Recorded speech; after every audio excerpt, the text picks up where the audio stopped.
안녕하세요. 치과 구강외과 전문의 전승환입니다. 어떤 주제로 말씀을 해주실 건가요? 저희 병원에 이제 직접 처음으로 오시는 분들도 계시고 다른 병원을 가셨다가 이제 저희 병원에 오시는 경우도 있어요. 환자분의 얘기를 들어보면은 방문하셨던 치과에서 또 들으신 얘기가 있는데 그거에 대해서 이제 뭐 한번 비교를 원하시는 분들도 계시고 이제 기존의 얘기를 들으셨던 거랑 제가 또 다르게 얘기할 수도 있단 말이에요. 대표적으로 한 4가지 정도만 환자분 입장에서 치과마다 듣는 얘기가 다른 내용들에 대해서 한번 설명을 드려볼까요?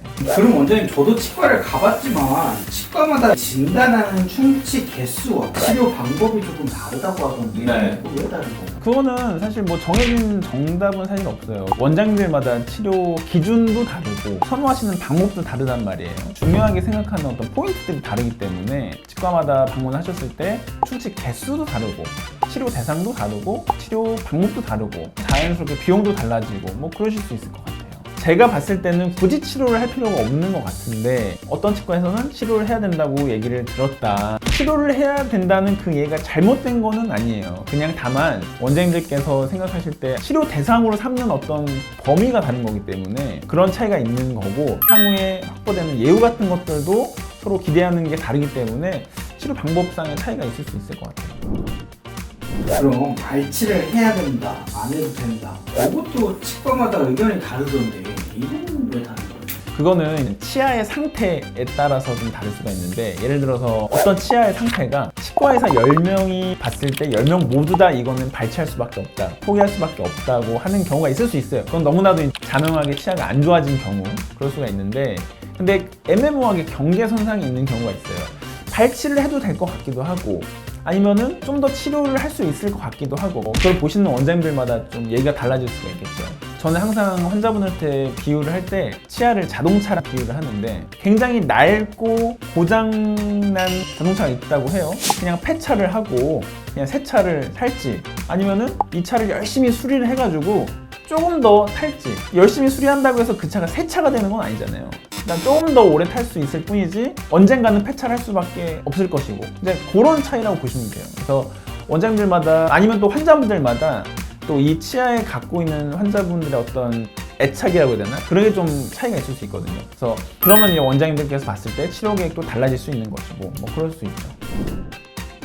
임플란트 가능 여부가 치과마다 다른 이유는 뭘까요? 요새는 이제 임플란트 치료를 안 하는 치과는 많지가 않죠. 거의 대부분의 치과들이 임플란트 시술을 하는데 어떤 그 치료 범위가 원장들마다 같지가 않기 때문에 좀 더 정확히 얘기하면은 임플란트가 불가능하다는 게 아니라 그 원장님의 어떤 임플란트 치료 범위에서는 이제 벗어난 거다라고 말하는 게 좀 더 정확하겠죠. 그래서 오늘도 환자분께서 오셨는데 50대 후반 정도셨는데 아래 틀니를 한 5년 정도 쓰셨더라고요. 제가 봤을 때는 임플란트는 뭐 하는데 크게 지장은 없었어요. 틀니를 하신 이유가 처음에 가셨던 병원에서 임플란트가 불가능하다고 얘기를 들으시고 환자분께서는 아 그런가 보다 해서 거기 병원에서 보내주신 이제 틀니를 하셨다는 거죠.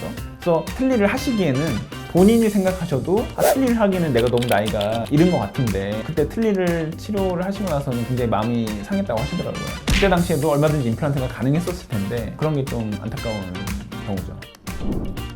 임플란트 시 뼈 이식의 필요 여부가 치과마다 또 다르다고 하던데 그 이유는 뭘까요? 그러니까 환자분들께서 이제 대표적으로 좀 잘못 알고 계시는 어떤 상식 중에 하나가 뼈 이식을 하면은 잇몸뼈가 좀 튼튼해진다, 잇몸뼈가 좋아진다 이렇게 생각하시는 분들 더러 계세요. 사실 뼈 이식은 내 몸의 외부에 있는 다른 이물질이 들어와서 어떤 역할이 필요한 거기 때문에 그리고 또 뼈 이식을 하게 되면 그만큼 치료 기간도 늘어나게 되거든요. 뼈 이식이 불가피한 경우도 있어요. 왜냐면은 임플란트를 어떤 원하는 위치에 식립을 했는데 그 자리가 잇몸뼈가 너무 안 좋아져서 부득이하게 잇몸뼈 이식을 이제 해야 되는 경우가 발생을 하는 거죠.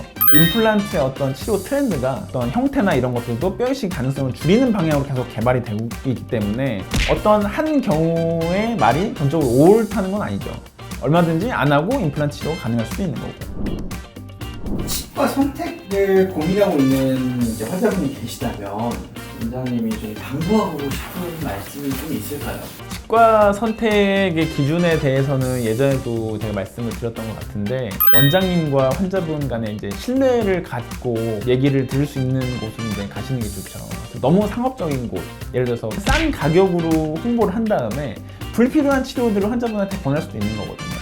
불필요한 충치 치료라든지 그런 것들이 얼마든지 환자분에게 권해질 수도 있는 상황이기 때문에 원장님께서 치료 계획을 제시해 주실 때 그만큼 타당한 근거와 이유에 대해서 설명을 드릴 수 있는, 아무래도 그런 병원을 가셔서 치료를 받으시는 게 좋지 않을까.